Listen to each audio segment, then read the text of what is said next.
song to play, like, you like playing at concerts? I like Happy Birthday. Happy birthday. You have been known to perform in uncommon destinations. You have been the first to come to Europe in 2005. You have been to Croatia, Cambodia, and Malaysia. And I would like to know, I'm sure there is not a lot of financial profit when you go to such destinations. So I would like to know what is the message that you're sending to your fans when going to these difficult destinations. Well, you know, in Cambodia we were representing a charity that we're very, very much involved in, you know, which is an anti-human trafficking charity. You know, we're involved in trying to curb the flow of human trafficking, you know, in the modern world. So yes, there's no financial incentive whatsoever, you know, to do it, but it's something that we believed in. We started going to Croatia as soon as Croatia started to rebuild itself, you know. There was no financial imperative either. It was what we felt was an important thing to do, you know, for the youth of that nation, you know, and also for them to you know, to understand the power of music and the power of dreams and the power of possibility, you know, that they have in their hands, you know, to change their lives. So, you know, you know, those are our motivations as well as trying. I mean, obviously we're trying to pay the rent, you know, as well, and put food on the table and send our children to school. So, you know, there's that aspect of it as well. But we can do other things which are very positive as well within it. And, you know, and we choose to live and work that way because it seems to be the most karmically correct thing to do. And you have been known as a group and as Brian Molko to have a very frank opinion regarding sex, drugs, religion. And on the other hand, you are also, whether you like it or not, you are a role model and an icon for millions and millions of fans. So now you have grown up. Have your opinion changed regarding these issues, or do you still believe? Well, only stupid people don't change their opinions, exactly. You know, kind of thing, because you know they're unaffected by experience, you know, and by others, and you know, and by what happens, you know. So it's you know, they say like only stupid people don't change their minds, you know, and so obviously, but I have, you know, I have strong opinions. They could be right, they could be wrong. I'm not a politician. I'm certainly very flawed. It is my own personal reaction to the world that I live in, you know, and that's it. It's just the way that I see things.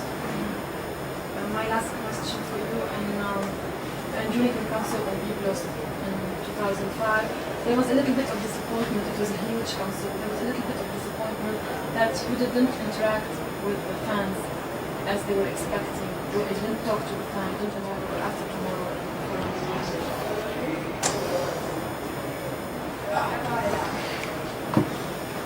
Well, the nature of what we do is it's very hard to please everyone all the time. You know? No, it was a huge concert. We all loved it. I was there. We all loved it. But we were just expecting a little bit of, you know, we're chit-chatting. We're musicians. You know, we're not stand-up comedians. You know, and we're not university lecturers. You know, and we're not sort of. We're there to play loud music. You know, and that's kind of it. And it's very, very dependent on your state of mind on the day itself as to how communicative you're feeling, you know. And sometimes you feel gregarious, and sometimes you don't. It's we're human like everyone else, you know. And sometimes you feel ebullient, and sometimes you feel shy, you know. But you still have to go on stage and rock hard, and so you do that, you know. Just one question, it's a personal one. Last question. Yes. Infrared. I loved it, and it's the song that helped me not lose my mind during the 2006 war. Cool. It was a song I kept hearing on and on, and for me it meant the Israeli attack on Lebanon, the words, the lyrics. I just wanted to know for you what did it mean, the words or the lyrics of Infrared. Well, it certainly wasn't about that. I know. You see, what you've got to understand is that sometimes, you know, songwriting is a process of discovery. You know, you don't necessarily sit down and decide, today I'm going to write a song about a swimming pool, or today I'm going to write a song about a microphone.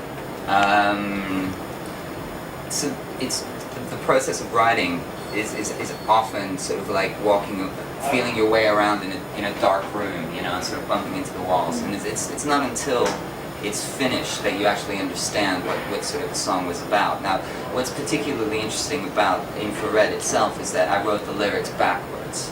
So I started with the end of the song and had to try and get to the beginning. So that is an even more difficult sort of process of kind of discovery for me, and it took a lot longer, you know. But you know, for me, for like a lot of the songs, it's you know, it's raging against somebody who has, you know, has hurt you, you know, has taken advantage of you and has hurt you, you know.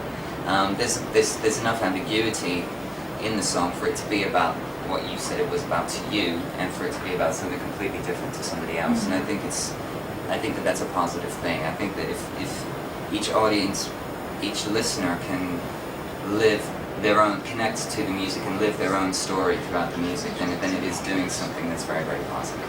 You know. You're welcome. NRJ.